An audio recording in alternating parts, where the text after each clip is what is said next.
Hey guys, before we start the video here, I was sponsored by Wondershare to tell you guys about a giveaway they're doing where you can not only win a Dr. Phone toolkit that allows you to do more with your phone, but a brand new iPhone. The value for a 1-year license for Windows is $100, while the value for a 1-year license of Mac is $140, so you definitely want it. The giveaway is very easy to join. There is no need to purchase a license. You just have to vote and follow the instructions. There will be a link at the top of the description below to join the contest. And with that, let's just get into the video. The iPhone 5C was a flop, or at least to the extent that an iPhone can be a flop. It had disappointing sales, and in reality was just a plastic iPhone 5. But with its introduction, Apple actually developed a very smart marketing strategy that was continued a few years later with the iPhone SE. Hey, how's it going? I'm Josh from 91 Tech, and today we're going to be talking about how the iPhone SE is basically the 5C 2.0.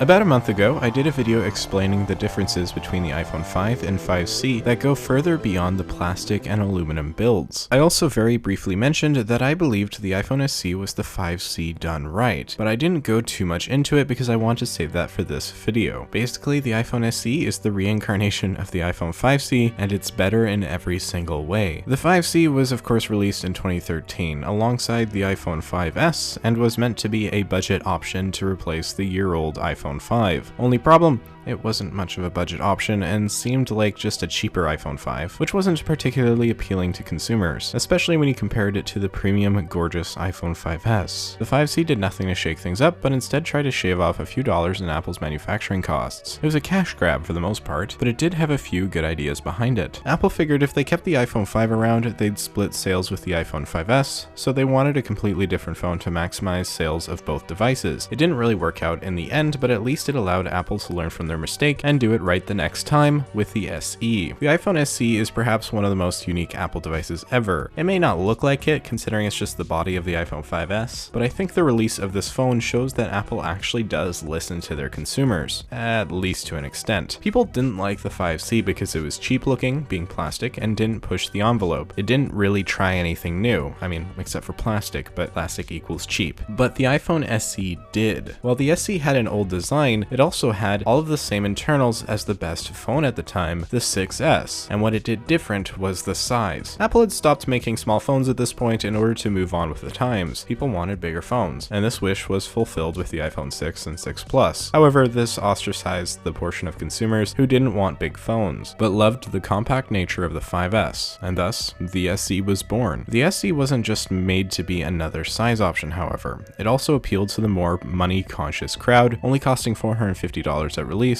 and $350 today. This was actually a very well-priced device, unlike the $550 iPhone 5C that was only $100 less than the 5S and significantly worse. The SE has been my go-to recommendation for iPhone buyers for years now, due to it providing the best dollar to performance value of any iPhone. I mean, it's just a 6S, but smaller, right? It's missing a few nice features like second generation Touch ID and Force Touch, but honestly, those aren't really a huge deal. Not only did the SE bring something to the table with a different form factor and low price tag, it also was time to release in a way that wouldn't split the sales with the 6S and 6S Plus. It was released in the March of 2016, about 6 months after the 6S, and it has been sold brand new ever since, although it is very possible Apple may discontinue it this fall. The iPhone SE didn't take away choices like the 5C did. The 5 was discontinued immediately with the 5C's launch, despite it being still a great phone for the time. If you wanted an iPhone 5 after the 5C and 5S came out, well, sucks to be you, you'd have to buy it used. But the SE only added options, which is what Apple should always be striving to do. So to quickly summarize, the iPhone SE is the second coming of the 5C, except it's an actually well done budget phone that serves a purpose more than just making Apple money. The SE is sounding pretty good. Interestingly, Apple will likely repeat this business strategy this fall with the iPhone 9 or whatever they call it. Essentially, they're making a 6.1-inch LCD iPhone 10 looking device that'll be quite a bit cheaper and come in a large variety of colors, which sounds kind of familiar. Whether or not it will be a success really depends on the price tag. If it is like $700, I could see it doing really well, unlike the 5C. The iPhone 5C and SE are two very different phones, to be sure, but they show an evolution in Apple's methodology in the era of Tim Cook. For me, it's quite entertaining to see how Apple has adapted to what works and what doesn't, and it'll be interesting to see where things go from here. The SE is the 5C done right. It's a budget option that's actually a budget option. It's actually different than anything Apple had really done, and it did more than just to replace old hardware. And with that all being said, I think I'm pretty much done for this video. Real quick, make sure you guys again join that giveaway. You may as well, it's free. Could get a new iPhone, could get a license for the Dr. Phone Toolkit, which would be pretty cool. Link in the top of the description. Thank you so much for watching. I really do appreciate it. If you found this video interesting, maybe hit that like button and consider subscribing for more content just like this. I really enjoy doing these analytical type videos, so hopefully there will be more coming soon. You can stalk me over on Twitter and Instagram if you so desire, links below. Thanks again for watching. I'm Josh from 91 Tech, and I will see you all next time.